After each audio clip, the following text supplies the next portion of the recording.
So herbs and plants for the dark half. I thought today was a wonderful time to actually cover this with you. I've been in clinic all day with uni, so I've got no children here at the minute, so I can focus on this instead. So it's worth thinking about what people try to be protected from in the dark half. And when we say the dark half, we're referring to back when the Celts used to split the year into two. So we had the light half and the dark half. At Beltane we entered the light half, and at Samhain we entered the dark half of the year. So what sort of things can you think of that we need to be protected against over the dark half? Who and what are those supposed threats? So obviously I'm referring more seasonally here right now, more seasonally. And over the dark half we have a lot less control than we do over the light half. There's more limited resources, especially traditionally and historically speaking. Dogs grunting and snoring in the background, I do apologise. So it was a case of survival of the fittest. There was a lot of unknown factors and threats to our ancestors. They genuinely never knew whether they would be able to manage and get through each winter period. They were very reliant on the land for survival. And then obviously in times of darkness, you also get the knock-on effects of that, from sad seasonal eating disorder and the depression that hits with that, to also how back then things were very folkloric. Things relied on folklore. So back then, you know what it's like yourself when you're lying in bed at your night, suddenly your pile of washing in the corner transforms, change shapes and can look like figures. So obviously we know that in times of darkness, things can be skewed by that, by the lack of light. So we like to bring that light in at this time of year too. We also tend to find that we're more isolated over winter. Yes, we may get together around the Yuletide or Christmas period, but we do tend to be more isolated, more insular, more homebound due to the weather.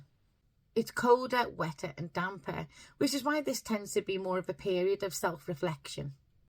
Working on shadow work. It's also a time of depression. Depression is very high. Anxiety gets very high. Loneliness is high. So for many, the dark half is about breaking those cycles and working through those difficulties and adversaries.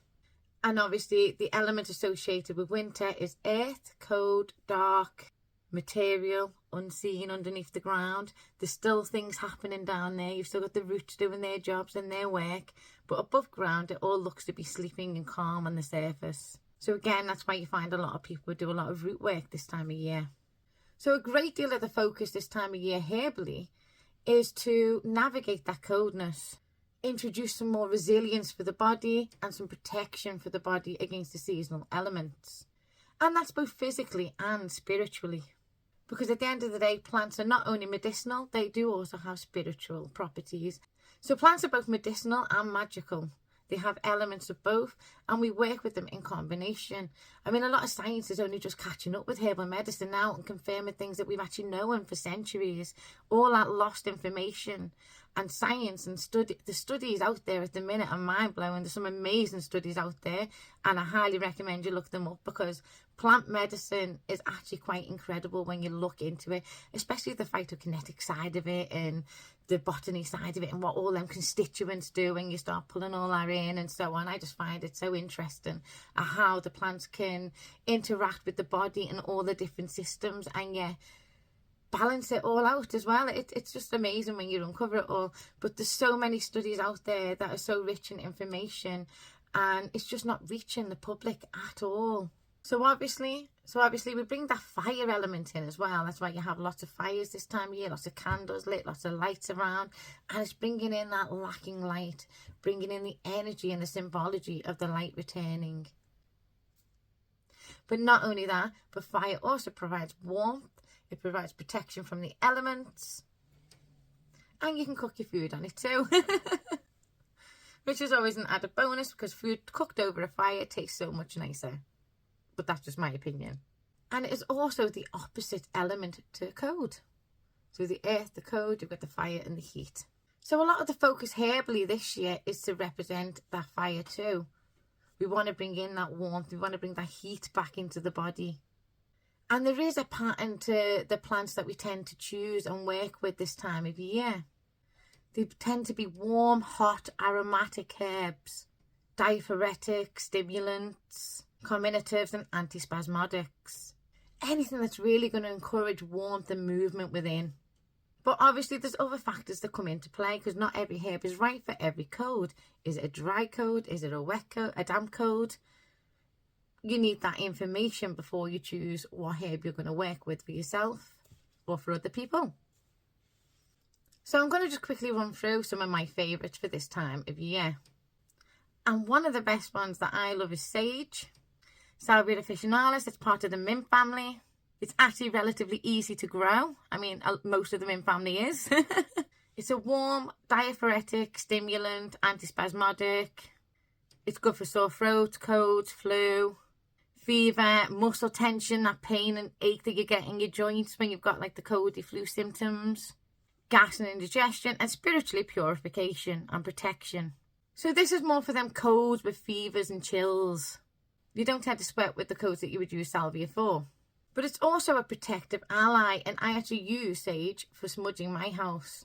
I will sometimes blend, especially this time of the year, I tend to blend sage, rosemary and mugwort together, and I will smudge my entire house in them this time of year. Sage's element is actually air, and it's a masculine plant. And you would harvest this plant just before it starts flowering. And you'd have to dry it very carefully as well, because it can get mouldy quite easy, sage.